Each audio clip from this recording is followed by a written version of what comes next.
Welcome back to the rest of the story. Well, Brittany is sitting right here next to me, but I'm just going to go for the record. She just said she is not about to talk to you guys, so I don't know, something she doesn't want to be heard on the commentary. So, what we are currently doing, for the record, Ryan's going to be doing a video on this also. This is more of a running commentary from Travis, but this is a fence row that we cleaned out between us and one of our neighbors. This was cleaned out back in 2012.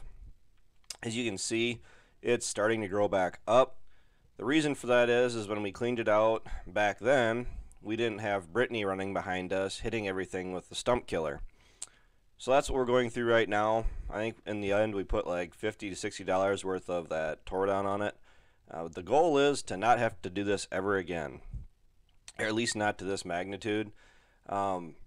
It was actually easier back in 2012 because everything that we're cutting here, for the most part, it's all re-sprouted growth from the stumps that were cut off a few years ago, and that just makes a mess because then what happens is in some of these trees they sprout all around the bottom of the stump, and then it's just a bigger nightmare trying to get them cleaned up.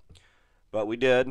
We got it all knocked over and pushed into the, or dropped into the field for the most part. A couple dropped into the neighbor's place, but we already talked to him, and he's going to throw them back over on our side so I can get them cleaned up. We went ahead. We did not, as you can tell, we didn't do anything as far as picking them up yet. But all the goal was for today was literally just to get them on the ground, because my handy-dandy little multi-purpose bucket for the Bobcat, I'm going to come back through with that Vernig grapple bucket, and I'm going to scoop up all this stuff and take it up to the burn pile. As long as I'm the one that's doing that, you guys can probably look forward to some action footage from the Bobcat with it also. At least that's the plan. This jobs like this right here, that and picking up rocks, are the bigger reasons why I got that grapple bucket in the first place, is because these aren't really that big a trees, to be honest with you. I mean, it's more brush, and that's exactly what that grapple bucket's going to be great for, because I can smash them all together and take big pieces of them out at a time.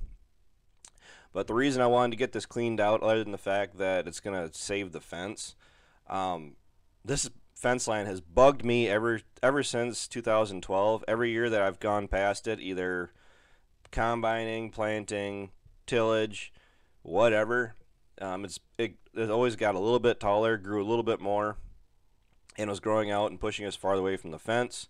And last year we did a similar task up at the main farm, and to be honest with you, we're probably going to keep right on doing it.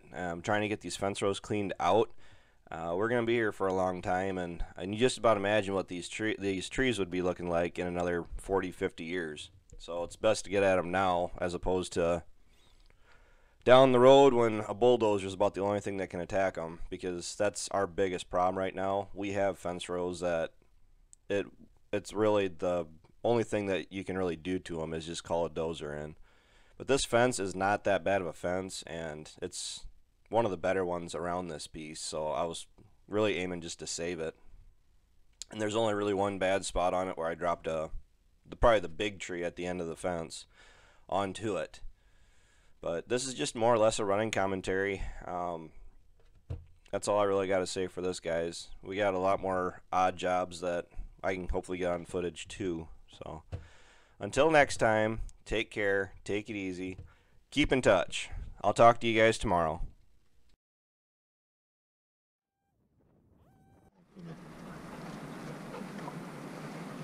Golly.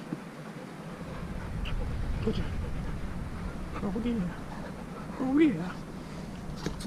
Oh yeah.